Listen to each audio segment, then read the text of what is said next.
All right, guys, so we're starting chapter 30, the Cold War, the last chapter. You've made it. You've made it to the end of history, if you will. Okay, so what I need for this last chapter to do, I need you to do what you've done with the other 18 before it. Fresh page, top of the page, put chapter 30, the Cold War. Look, I even have a wintry scene for you on the screen. It's very thematic. The name of the chapter matters a lot because you have to understand why it was called the Cold War. That actually explains the entire event. So let's get to it. Before we get anywhere, I got to talk about this. After World War II, like you're very much today living in the post World War II world. Like the world changes, new countries are born, institutions are strengthened, some are destroyed. The whole world shifts.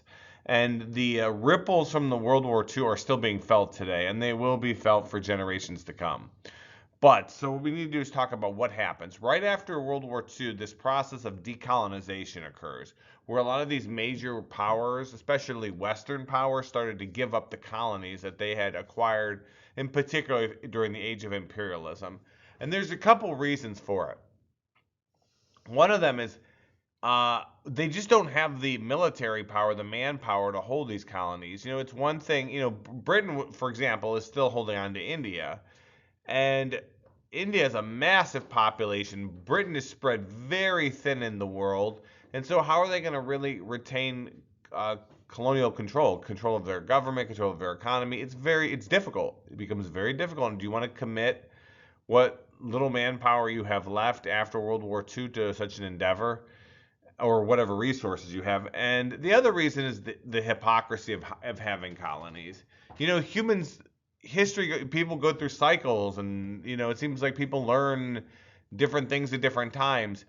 World War II was very much at that time viewed as a battle between good and evil and between like global darkness and enslavement by the Third Reich and the Japanese, and the Imperial Japanese Army. Like it was viewed in very stark black and white terms. Well, it's kind of difficult after you're doing this fight for freedom, fight for democracy, fight for, self-determination, and then you're still holding on to colonies. And the Europeans quickly, like that level of hypocrisy was abundant. So they start releasing many of their colonies. Even, it doesn't happen immediately. There's still some countries that it takes decades for them to let them go. But during that's why when you look around and you look at the world today and you're like, why is this government failing of this country in Africa or Asia? You have to appreciate that many countries in the world, their governments are relatively new. They were being guided or controlled or influenced by other powers. So once they have control of themselves, it takes time to figure out like how are we going to distribute resources? Are we going to be more socialistic? Are we going to be more capitalistic? Are we going to be more democratic? Is there going to be a monarchy here? Countries, it takes time to figure out how you're going to govern yourself and your people. And even to this day, there's like Egypt in the last 20 years has switched governments multiple times. It's a process of figuring out like what works for you, what works for your culture and your people. Now, there's two major nations left when the Cold War or after World War II. There's two major powers. And it's the United States, and with the United States, for better or worse, for represents democracy, the idea that people have a voice in their government, and the other thing it represents very much globally is capitalism, the idea of free markets, allowing people to buy and sell as they wish in the most efficient ways with as little government interference as possible. On the other side is the Soviet Union, and the Soviet Union represents communism. Communism is not just a political system, it's also obviously an economic vision. They're tied together. And so these two powers are the ones that are left after the war. So they're both going to try to start remaking the world in their own image. Whichever nation becomes more influential, the world is going to look more like that.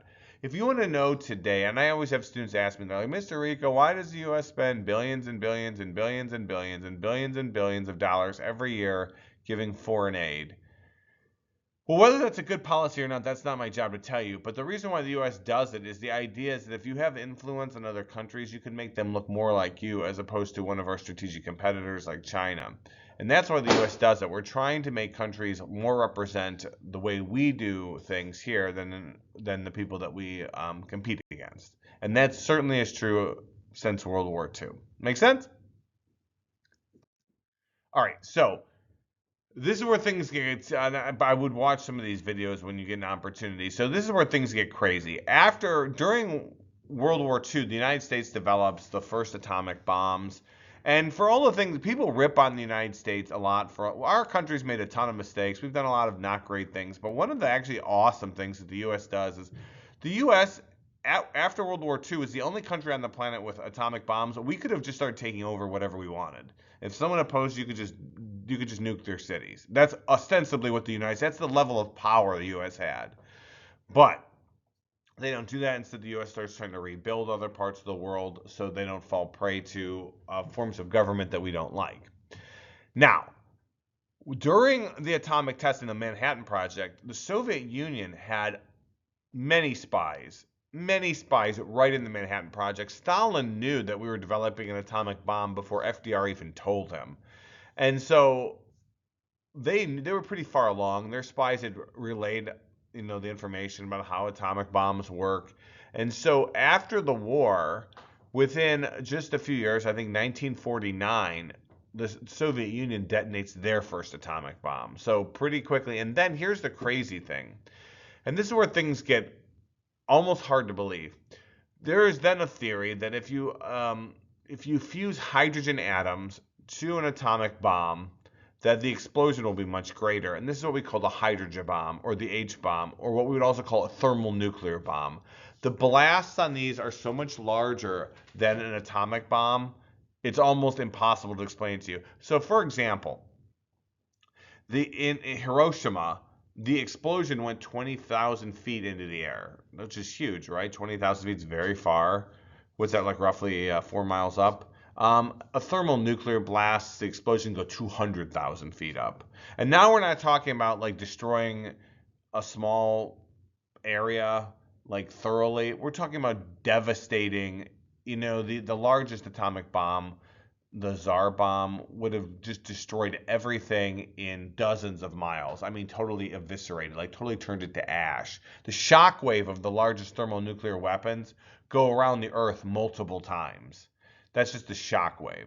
And the thing is, the United States develops one of these bombs by 1952.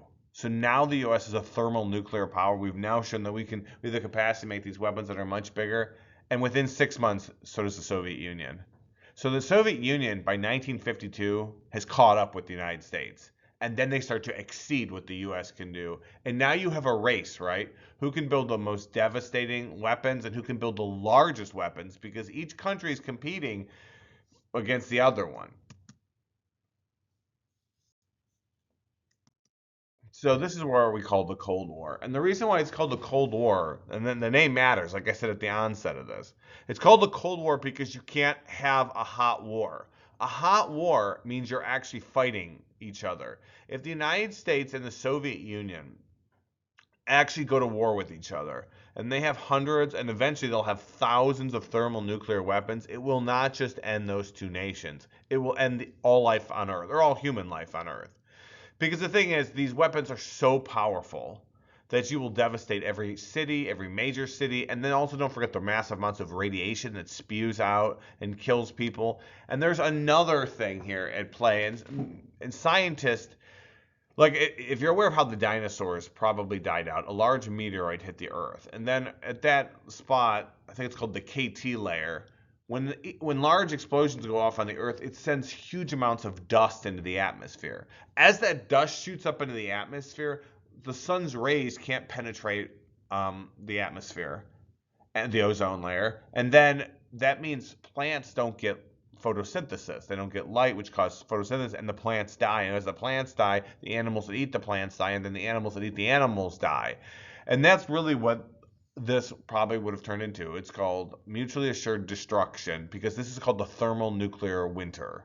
And in a nuclear winter, if you fire off enough nuclear blasts that kick enough dust in the atmosphere, then all human society will end. And possibly every human on Earth will die because there will not be any ability to farm, etc., etc. And this could go on for years. The Earth could be dark for years. And so both sides are aware of this. So they're making larger and larger stockpiles of weapons, but they can't use them because if they use them, you fire one, they're going to fire two. They fire two, you fire 10. They fire 10, you fire 100 back, and all their allies fire, and you fire, and all life on Earth is dead. And that's why this is called mutually assured destruction. If anyone fires, we're all dead. And this is the Cold War. And as I put it, it's a competition that developed between the United States and the Soviet Union for a world power. You compete through military strength. You want to show everyone how big and powerful and how technologically advanced your militaries are. You want to compete through all other forms of technology. Look what a sophisticated society are. We have these things. Through sports, you want to show that your sporting teams are better than their teams because there's quite a bit to be said about athletics, right? Athletics are almost like mini battles and a form of warfare in of themselves. Culture, who has the most advanced culture, who's the most fair culture, and then espionage, the spying on each other. I've got some great stories about that. If you ask me in class, I'll tell you about how someone was murdered with an umbrella. And then economics. Whose system is more superior? Because if their system is more superior, their economy will be greater, and the people in the country will prosper more. All of this is what the Cold War is. You compete in every way you can compete, because if you fire a bullet at the other side, all life on Earth dies. Okay, so this one has a connection pretty close to Ohio. Students get confused with this, so stick with me here. Winston Churchill, after World War II, he was a warrior and a war fighter, and after World War II, they don't keep him as prime minister very long, but he starts looking at the world, and you have to appreciate from the European perspective. Europeans were very optimistic when World War II was going to end because Europe was conquered, all but Britain basically, by the Third Reich. And they get liberated, and it's like, okay, now it's going to be this, we're going to have decades and maybe hundreds of years in peace, which Europe has not had in the past. Europe's been fighting nonstop for the last 1,000 years. This idea that there's going to be this peace dividend and all these good things are going to happen. But that's not what happens. Immediately, the Soviet Union rolls up and they start taking countries. Look on the map here: Poland. They take over parts of Germany, Czechoslovakia, Hungary, Yugoslavia, Romania, Bulgaria. The Soviet Union takes all these countries over and they go, we have to take these because you Europeans keep attacking us. We need a buffer zone between our country and you. And now here's the thing: are the Europeans going to go to war over Poland or Romania? Now, if you remember, the British and the French did declare war when Poland was attacked earlier. Now they're going to let it go. They're going to let Poland, Yugoslavia, all these Eastern European countries get taken over. And it's depressing. It's like, what happened? I thought we were going to have peace. That's not what happens. And this is when Churchill, and I believe he gives a speech in Missouri, and he says, an iron curtain has fallen. It's a metaphor. It's not a real wall or anything. He's saying an iron curtain has fallen. And on this side of the curtain is democracy and capitalism. On that side of the curtain is communism. He's saying that Europe has been split in half. They thought they were going to have unity and peace. Nope. Now we're split in half. And it's not just Europe. Really, it's the world. The curtain has fallen, which is also symbolic too, right? Because in plays, when the final curtain falls, it means it's like the end. And it's like the Europeans really went from optimism to, oh my, we're doing this again. And it's immediately after World War II. So the term Iron Curtain is a metaphor about this division between these different ideologies that are now conflicting with each other. Now, you should watch the video I have here because it's awesome and you'll get to see thousands of things fall on the ground. But I can't control that, but what I can help you with is to take these notes properly. So from the American perspective, there's this theory called the domino theory. And it's funny because like today, if you go to college and they poo-poo the domino theory, they say it's a theory of paranoia. But let me explain what it is, and then you make the basic observation if it seems correct. From the American, if you've ever played dominoes, you set them up, right? And one domino hits the next domino, hits the next domino, and they all knock each other down, right? Dominoes, there's a theory called the domino theory, and basically what it is the belief from the American perspective that if one country becomes communist, then that culture can diffuse into the countries next to it, and they're likely to become communist, and they're likely to become communist, and they're likely to become communist, and possibly the whole world might become communist. That's the theory. Now today people poo-poo it, saying it's paranoid, it's a red hysteria, but just so you understand from the American perspective, just let's take a quick look, like historically, right? Lenin flips Russia, it becomes the Soviet Union. The Soviet Union's sitting right next to what country? That's China. China becomes communist. China is right next to what country? That's Korea. North Korea becomes communist, which is very close to Vietnam, which becomes communist, which is very close to Cambodia, which becomes communist, which is right next to Laos, and they become communist. So before we poo-poo for the theory, we should probably just look. Yeah, communism is like any cultural conception. It can flow from one area to another. And also, communist countries often pay money and give support and assassinate the leaders of the neighboring countries that are not communist to put pressure on them to become communist. And the Americans are looking at this like we have to do something. So the American policy during this era is called containment. And like you have a container, what do you do with the container? You put things in it. And the idea is that the United States is going to put communism in a container and not let it out. Well, how do you do that with a government system or an ideology? The way you do that is you rebuild countries that are democratic or non-communist, sometimes even dictatorships. You give them money to keep the governments and their institutions strong, their social institutions strong. You want everything about that country to be lock solid, so if there is communist pressure, they're able to rebuff it. You rebuild these countries, you bribe people, and then you even sometimes remove leaders that you don't like. You do whatever is required to prevent communism from spreading and non-communism to cause it to spread. That's containment. And the U.S. goes on, they do this throughout the Cold War. You should probably understand this too. I've already talked, in the past, we talked a little bit about the United Nations. The United Nations, and I'll cover it again in a minute, the United Nations is a peacekeeping organization. What I'm going to talk about here, NATO is not a peacekeeping organization. NATO is a North Atlantic Treaty Organization. What NATO is a collective security organization. This is an organization whose job it is to destroy things. NATO is an organization where all these different nations, starting with the United States, team together, and they say, if you attack one of us, you're attacking all of us. When a country's attacked, they can declare what's called Article 5, and that means every country in NATO must fight with them. And so it creates this, it's that idea of like it's a gang mentality, right? You attack one member, then the whole gang will fight you. And it's trying to create borders by which the Soviet Union can see, okay, if we keep pressing and we go here, we're going to have to fight these other 30 countries at once. And so that's what I mean by collective security. And it is an organization for war making when possible. I will, on a side note, Article 5 has only been declared once that I'm aware of, and that was right after 9/11. After 9/11, the United States declared Article 5, and all NATO countries then had to, by their charter, assist the United States in the war on terror. Finally, as a part of NATO, you have to build a military, and it has to be strong. You have to give like 2% of your overall gross domestic product, like of the money that your country creates. You have to give 2% towards your military, because if you have a weak military, you're not useful to NATO. The idea is that you have to remain strong so you are useful and all the other countries will be useful. So that's what NATO is. Now, if you look at this picture, I'm showing you a picture from the Soviet perspective. All those blue countries start joining NATO, and from the Soviet perspective, the idea is that we're being surrounded. So from the Soviet perspective, they're being threatened. From the NATO perspective, it's what we're doing is we're creating a border so you can't keep expanding as you did into Eastern Europe. So understand both sides are thinking here. So what the Soviet Union does is it creates a counter to NATO called the Warsaw Pact. And the Warsaw Pact are all these satellite countries, Yugoslavia, Romania, Poland. If any of these are attacked, the Soviet Union says, we will use everything in our capacity and we will fight you with all of them. You know, if Bulgaria is attacked, they're all coming in.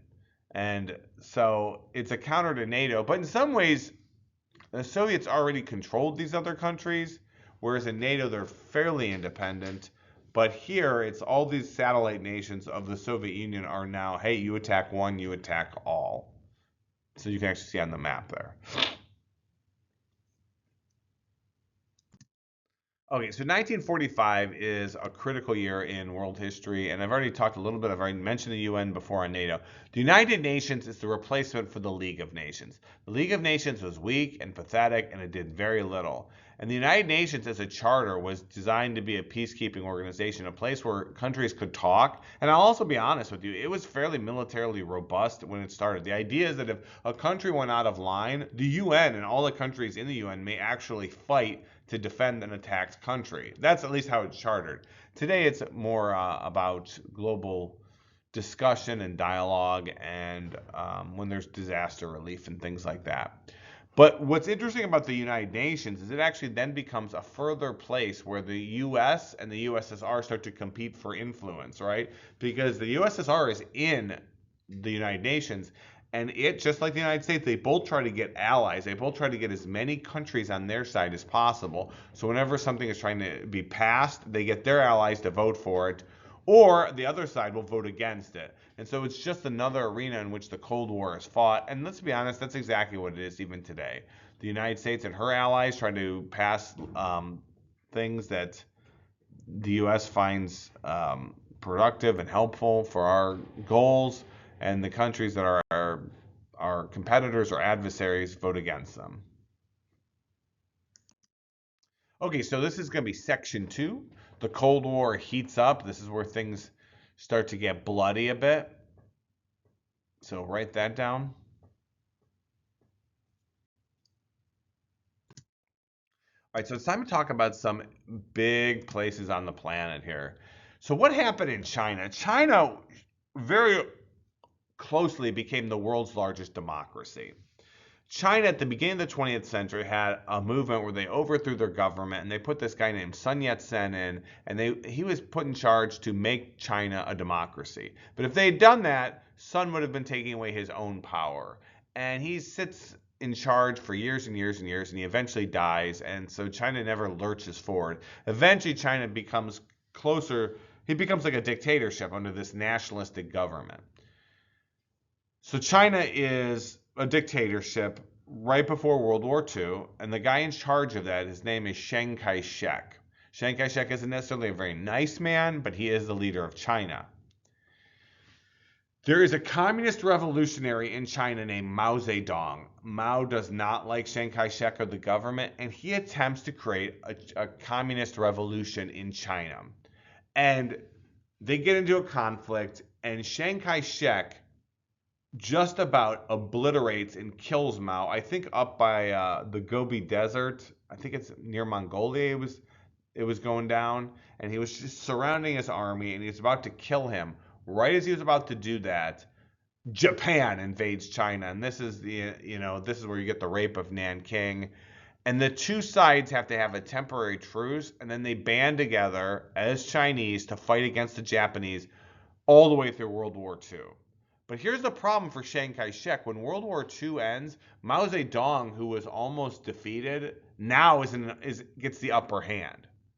And he ends up defeating the government, overthrowing Chiang Kai-shek. Chiang Kai-shek is not killed. What he does is he and all of his followers, this part really matters for world history. Like you need to understand this.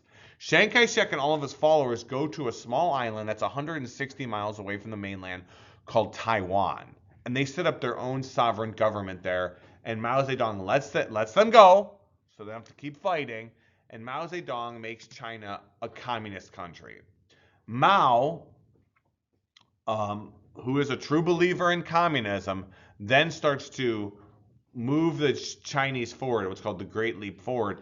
And ostensibly, he's just like Stalin, is willing to kill as many Chinese people as necessary to advance China as an industrial power. Actually, at different times, he does different things, like including deindustrializing and industrializing. But at the end of the day, up to 50 million Chinese people may have died under Mao. But he overthrows, and now he's in charge and starts moving China forward as a communist nation. Now, so China becomes communist, Russia's the Soviet Union, and now it's going to move towards Korea. And this is often called the Korean War. If you don't know where Korea is, take a quick look here. See where China is. See, it's in between China and Japan. It's very close to parts of Japan. It's right there. That's the Korean Peninsula. All right, so what happens in Korea, often called the Forgotten War? The Korean War is an unbelievably vicious war. Like the amount of people that die in the short amount of time, and also considering the percentage of the population, it is a spectacularly violent occurrence. So what happens is, what was going on in Korea is this. Korea was its own culture for 1,000+ years. It's a unique culture. It's historically remembered for being a warrior culture, a powerful culture. In the early 20th century, Japan invades Korea and it takes over Korea. And during World War II, as Japan's retreating, the United States pushes out Japan from the southern part of Korea, and the northern part, which is touching China, becomes affiliated with them. So it was one country, and now it's being kind of overseen, caretaken by these two other nations. So when World War II ends, South Korea is pro-American, right? They don't want necessarily to affiliate with China. And North Korea becomes totally communist. And they're like, well, we're supposed to be one country, right? From the Korean perspective. So one of the two sides is going to win, right? Either South Korea or North Korea. The Korean Peninsula was one country, but now they have basically two different governments. So how are they going to resolve this? Which side is going to give in? Well, before they can ever resolve that politically, in June 1950, North Korea attacked South Korea and they crushed them. They absolutely crushed them. They almost take the entire country. They just roll down with tens of thousands of troops and vehicles and planes, and they just crushed South Korea. They crushed them down to this small area called the Pusan perimeter. And whatever is left of South Korea is holding out in this small area. And at that point, they ask the United States for help. The United States goes to the UN and they say, well, we're going to help these people. They're asking for help. Are you going to join us?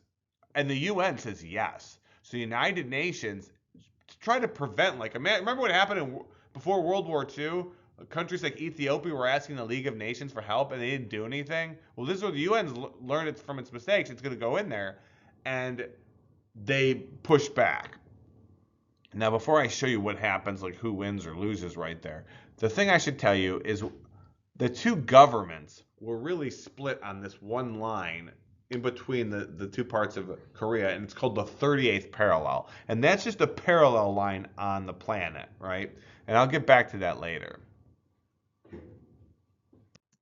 So if you look at this kind of tells the story. Look, push to the Pusan perimeter. They push back. They push way up. They're almost eliminating the North Korean army. And then the two sides, kind of the rest of the war, look, 1951, it pretty much just stays at the 38th parallel.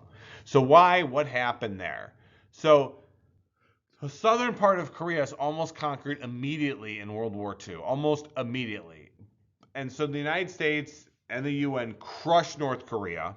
And they pushed North Korea almost all the way up into China. At that point, China now decides we're going to support them.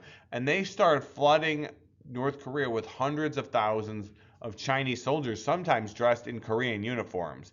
And from that point forward, it's basically the United States fighting China in Korea. The fighting is so unbelievably vicious. We're talking about millions of people on each side dying. The United States, to try to push back North Korea, destroys every building in North Korea that's more than 20 feet tall. All of them. So let's take a look. So how does the Korean War end? This is the most critical part for you to understand in the world today. Okay. As South Korea wins, like I said, the China starts sending men down. It creates a stalemate. Nobody can get an edge. So the war ends on the 38th parallel. So what are you going to do, right? In order to have a peace treaty, you have to have what's called an armistice first. I have not covered this in this class. I can't sit down and write a treaty with you unless we stop shooting at each other.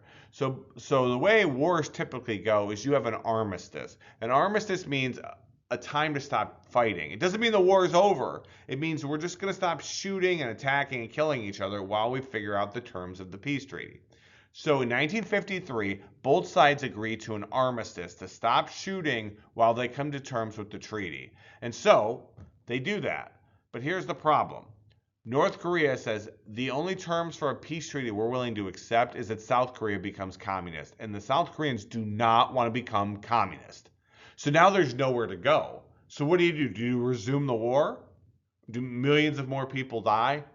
Well, neither side at that time wanted to do that either. So that is where we are today. There's never been a peace treaty, but there's also no end to the war. They're in a period of armistice. Even today, since 1953, they're in armistice, but neither side has relented. North Korea doesn't want to become a part of a unified South Korea.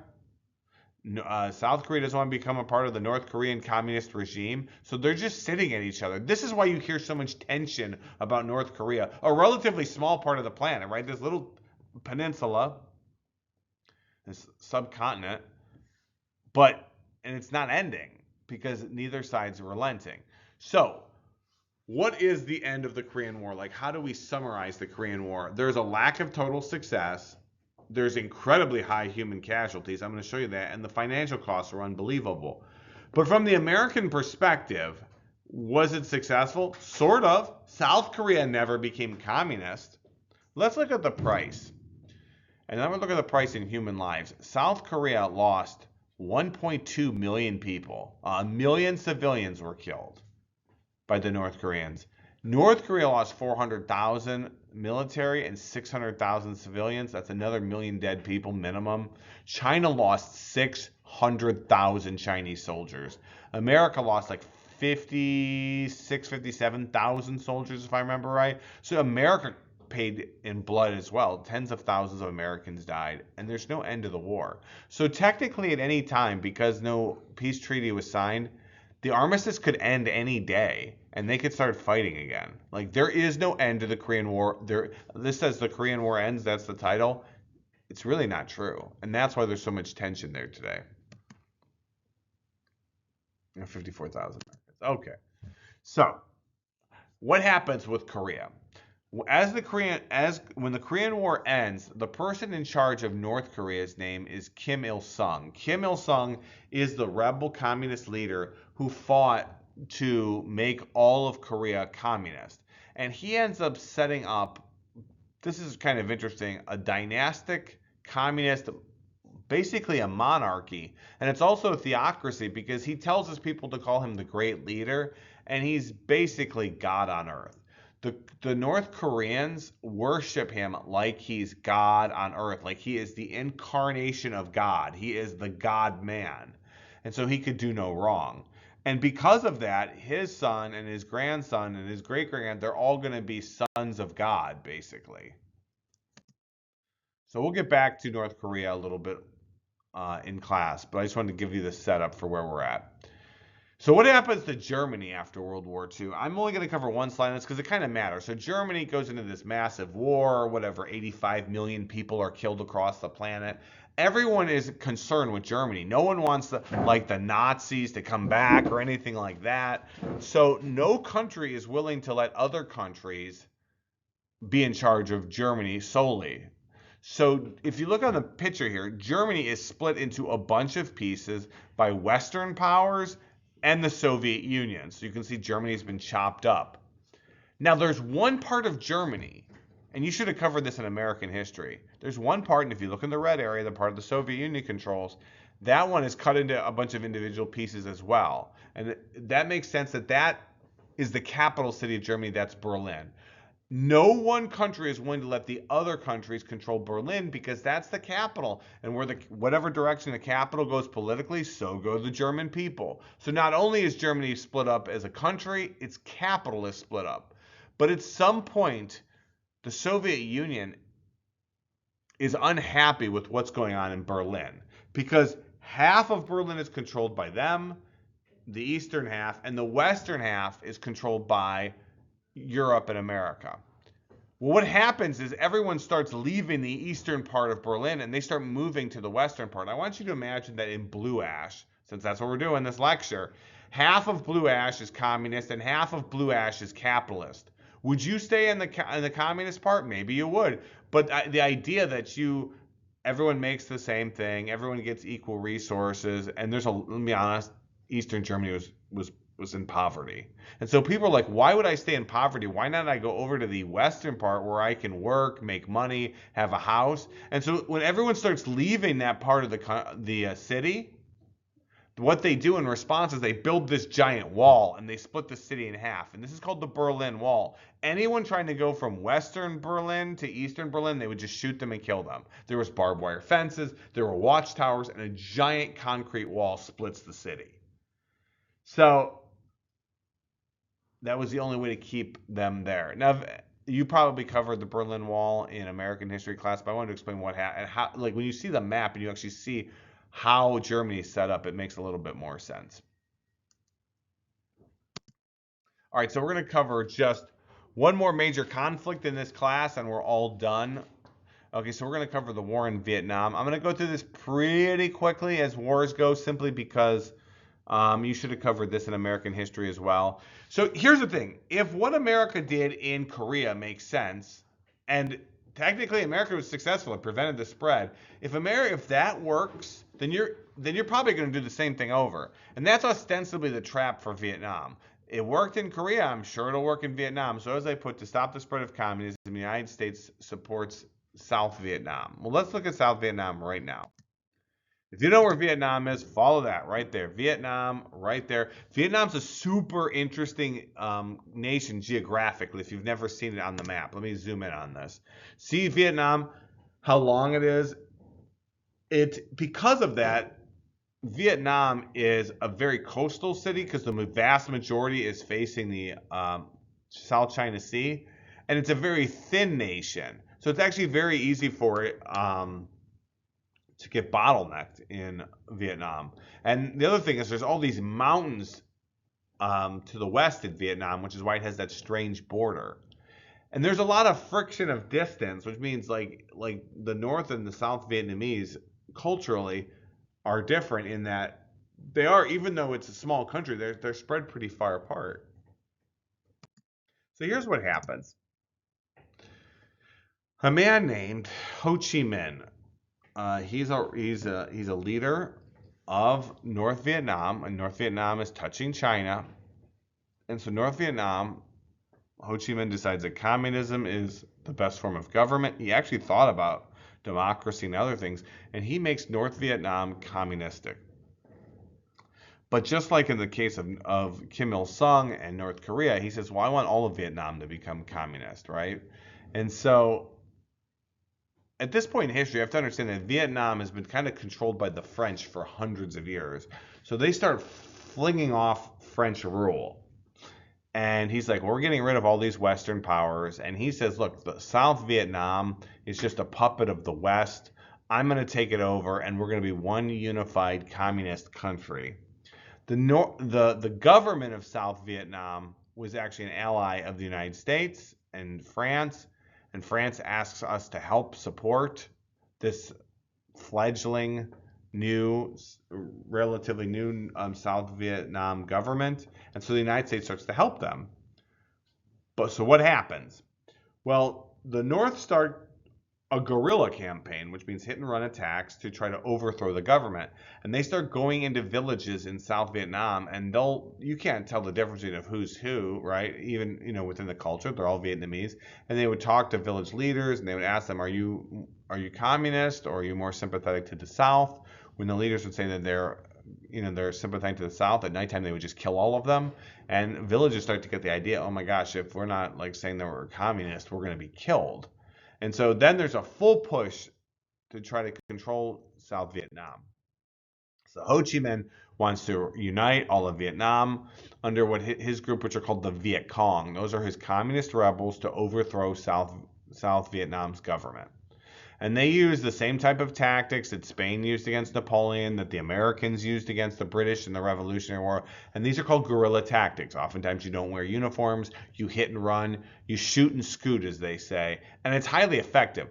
The United States was used to fighting wars like World War II at this point. And I'll be honest, the Korean War was similar to World War II. It was an all-out, large amounts of people fighting, artillery, armor, airplanes, everything. The Vietnamese, and Ho Chi Minh in particular is a brilliant leader. He assesses that in order for us to win, we can't fight straight up against the United States. They'll just annihilate us. And the other thing is the United States is only going to fight as long as the American people at home, 8,000 miles away, are willing to okay it. And so the idea is the longer the war goes, the more likely that America will lose. Doesn't matter how strong you are, all we have to do is keep our men intact. And to do that, they start creating these networks of tunnels and booby traps and these hit and run attacks. And America is not quick enough to adjust to those tactics. And it starts to prolong the war, starts to create casualties. There starts to be horrible deaths and atrocities in villages. The United States is trying to figure out who is who. And just to give you an idea of what I'm talking about regarding these tunnels, these are the types of tunnels. The United States, with the Vietnamese don't really have an air force. The United States has control over the airspace, so they can wipe out anything on the ground from the air to surface. So what the Vietnamese do is they create these massive tunnel complexes where it doesn't matter, no matter how much the United States bomb, no matter how many ordnance that they blow up, they can sustain themselves underground and they can pop up, shoot, and then disappear back under the ground. And that's incredibly effective. This is how small, look how small this tunnel entrance is. I mean, look at your foot and look how small that is. They start to use booby traps, which would seem primitive, but they're effective. Like this, in this particular trap, these logs roll. They roll inwards, so if you step on it, it sends the metal right into the bone of your leg, and you can't pull up because the metal road or the log rolled with your legs, so you can't pull up. So you're trapped, screaming, and while you're screaming and your men are trying to help you, that signals to the Vietnamese to come up and shoot and kill all the Americans helping them. Some traps like this, they would defecate right onto the spikes, so that way it's injecting, biological bacteria and biohazards right into the enemy's bodies. This shows you how small these entrances are, and the U.S. has a very hard time finding them.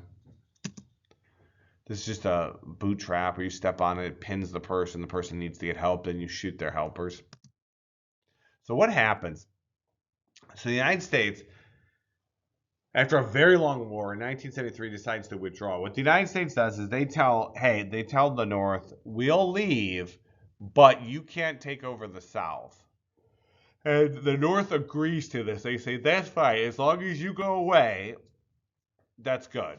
And so the United States in the year 1973 withdraws, and the minute they withdraw, the North conquers the South. And it is so bad, as American airplanes and helicopters are leaving, there are South Vietnamese people, the photos are horrible, they're jumping onto the helicopters, holding on till dear life, because they want to go with the Americans, because anybody who helped the Americans, they're either going to just murder them or torture them or brainwash them into these camps. And so the South, as the North rolls down, there's horrible villages. It's called the Fall of Saigon. As the major cities collapsing and the North are surrounding it, everybody's trying to go with the Americans from the South. So here's the numbers. North Vietnam wins, and 1 million people flee Vietnam. And these are often called the boat people. Getting onto a boat and going into the ocean is certain death. You will die in the ocean, and in a myriad of ways, right? Drowning, exposure to the sun, dying of saltwater poisoning, being eaten by sharks or any other sea life, or dying of food, no food. You could die in a myriad of ways. You're going to die. But the South Vietnamese are so desperate, they just start getting on boats and pushing themselves into the ocean, up to 1 million of them. Many of these people do die, but many of them actually escape. Any of these people that land actually in the United States eventually, we accept as refugees. And so the boat people go all over the planet just to get away from the North as it conquers the South. The people that remain, hundreds of thousands of them are killed or put in re-education camps, which are basically brainwashing torture centers. That said, Vietnam is a stable communist country today, and I'll talk about that in a little while. So there's one last event in history I'm going to cover, and then we're going to be all done. And this is called the killing fields of Cambodia. If you know where Cambodia is, it's right next to Vietnam.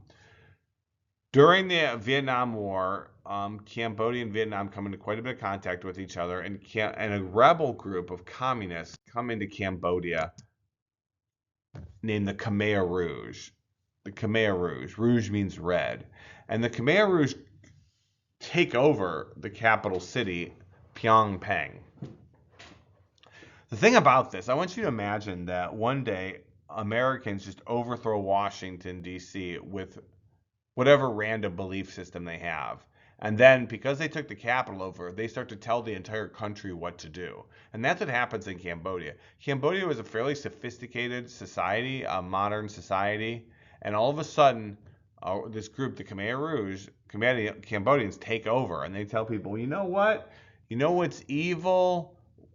Industrialization is evil. So we have to get rid of all of our factories. We're going to deindustrialize. As a matter of fact, we're going to become an agrarian society. So they start forcing everyone out of the cities and they start pushing everybody into the forests. And they have to like de-evolve their technology. Anybody who had glasses, anyone who went to college, anyone who rode a bike often, anybody who had a car, they would just kill them. Because they would say, because this is a communist revolution, right? This is Marxism, the haves and the have-nots. If you're a have, you're bourgeois and you're evil and you're against this revolution, so we're just going to kill you. Their leader was a guy named Pol Pot. This is not he was a former teacher. Watch out for teachers. This is the second one. Mussolini was also a teacher, and he is the leader of the Khmer Rouge. Incredibly ruthless. He's an incredibly ruthless communist dictator, and he's the guy pushing to deindustrialize the country. And he says anything Western is evil. Anything advanced is evil. So they start to push further in their control of the country. This is what's called the Cambodian genocide. What does the Khmer Rouge actually do to Cambodia? The numbers are incredible. They kill 30% of the country. They kill 30% of their own countrymen and women. 30%. They would take them into often schools and they would torture people to death. They videotaped and took not videotaped. Took a lot of photograph evidence. They were all about statistics and numbers. They wanted to get pictures of everyone as they did it. And the whole reason they did this is to purge all Western and modern influence because, hey, those are the haves. The haves have to be destroyed. Those are the bourgeois. They have to be destroyed, which is a pretty prevalent theme with Marxist and communist revolutions. The privileged class must be destroyed and killed, and they literally kill 30% of their own country. These are photos. They were, like I said, fastidious, meticulous about taking photos of people they were going to torture and kill. There are walls and walls and walls and walls and walls and walls of these. If you go to Cambodia today, they actually have kept a lot of the sites by which the torture centers. If you go there today, they have actually kept a lot of the skulls in glass so you can see them. And the purpose is so people don't forget what happened in the name of creating a utopia. And so if you go there, you have to actually be dressed up. If you try to go with shorts and stuff, they'll usually give you a warning. But if you try to go there in informal clothes, they'll arrest you because those areas are considered sacred. Now, eventually, the Khmer Rouge is overthrown actually by the communist Vietnamese. They go in there and they can't believe the scale of the death and the horror. If you watch the videos I linked to it, you can see how they were torturing and brutalizing people. So, so what's the lesson here? Because this is really the last major part I'm covering for this class. When we started this class, there really was no civilizations. We were just getting into the birth of civilization and governments and how resources should be distributed. And the point is, though, the inventions of government and how people interact with each other are critical, but also they can be just as horrible and just as terrible. And as we've gone into a world now where we have all these amazing technologies, the most base instincts of man, the most terrible things we do can actually be amplified in the modern world. As bad as and as horrible as it seemed like it would be to live in Samaria, and I wouldn't want to be in Samaria. Consider what the Cambodians, this happened during my lifetime. All these people lost their lives in my lifetime simply because someone had a thought that this is the best way to distribute resources. So this is your last slide. Congratulations, Moeller students. I'm proud of you. We spent 9 months together. So let's wrap the class on these things. So communism starts to recede in 1989. The Berlin Wall is torn down. The Soviets weren't really willing to maintain the wall. They really weren't willing to maintain the policy of killing people that cross the wall. Any law that you have that you're not willing to enforce is not really a law. So they just destroy the wall. The USSR itself collapses. It spent so much money trying to compete with the United States. And the United States, keep in mind what the United States is. We're basically 50 countries together. Florida's GDP, gross domestic product, is the same as the entire country of Russia. And trying to compete with us on a military level, on an economic level, it was too much. They overspend and they collapse. So what is Russia today? I've had students ask me that. Russia today is most likely an oligarchy. You could say, well, it's a dictatorship, but it's most likely an oligarchy. Currently, the leader of Russia's name is Putin, but there are probably several oligarchs, these super wealthy people that have taken over Russia's industries. When it collapsed, all these different families grab their resources, and they really keep him in place. South Korea has become an economic powerhouse. You have to think about South Korea. Keep this in mind. When the war was over, South Korea was not a democracy. South Korea remained a dictatorship for all intents and purposes until 1991, the year I went into high school. It became a democracy. Today, South Korea is one of the most flourishing economies in the world. They're a highly technologically advanced civilization. They are a democracy. They're a staunch ally to the United States, and their population is swelling. North Korea, on the other hand, has gone through multiple bouts of, at the same time that South Korea was becoming a democracy, North Korea had a famine so horrible, 15 to 20% of the entire country died.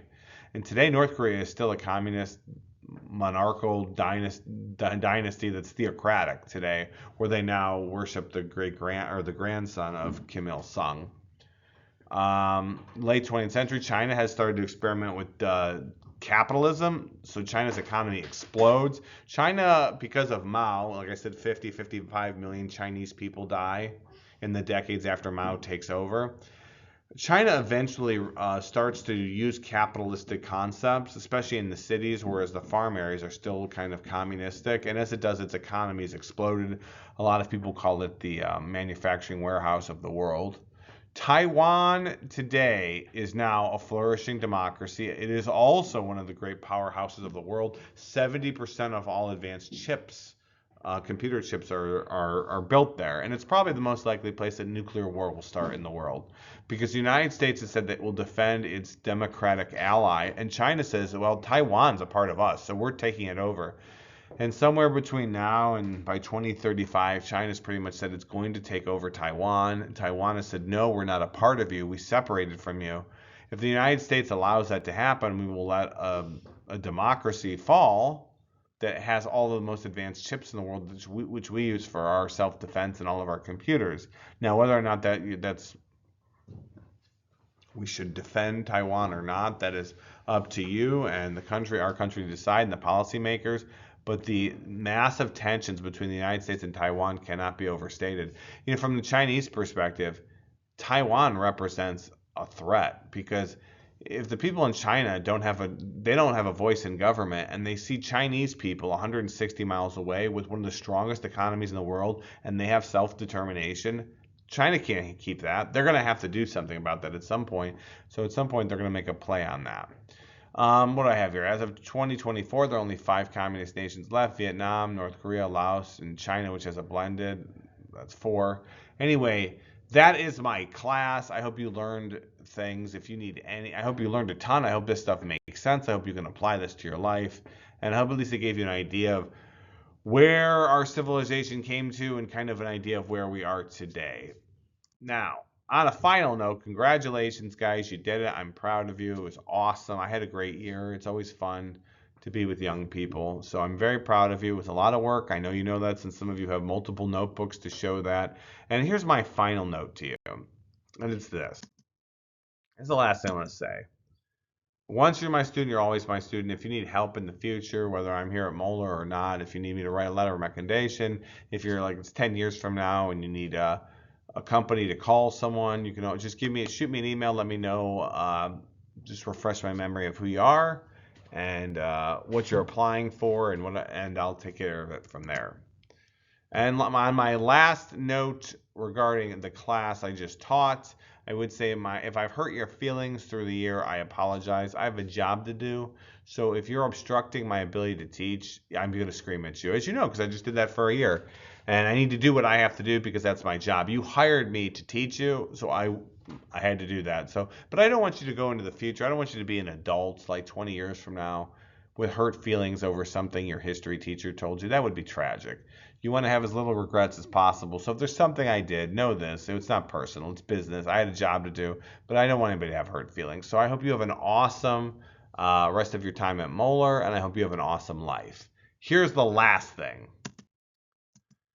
This last thought, all of these people, right? Ramses II, we got Cincinnatus, Siddhartha Gautama, we Jesus, Doris Miller, Plato, Leonidas, Charles Martel, Genghis Khan, Napoleon, Shaka Zulu.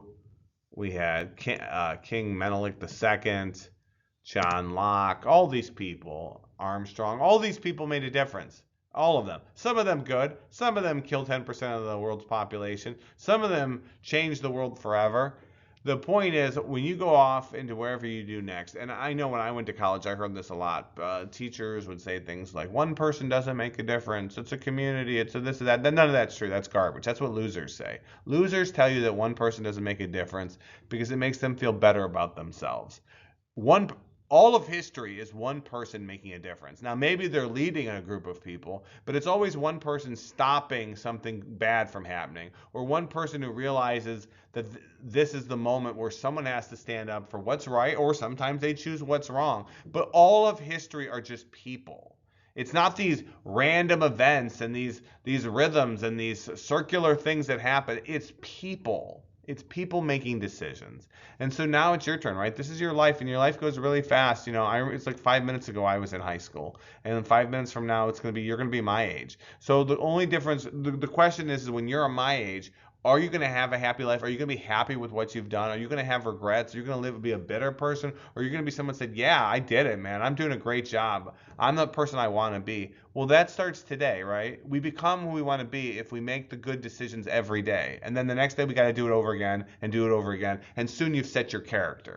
So anyhow, that was my last lesson to you. You can make a difference. Whether it's good or bad, that's also up to you. I hope you guys have a great life, and it's been a pleasure being your teacher.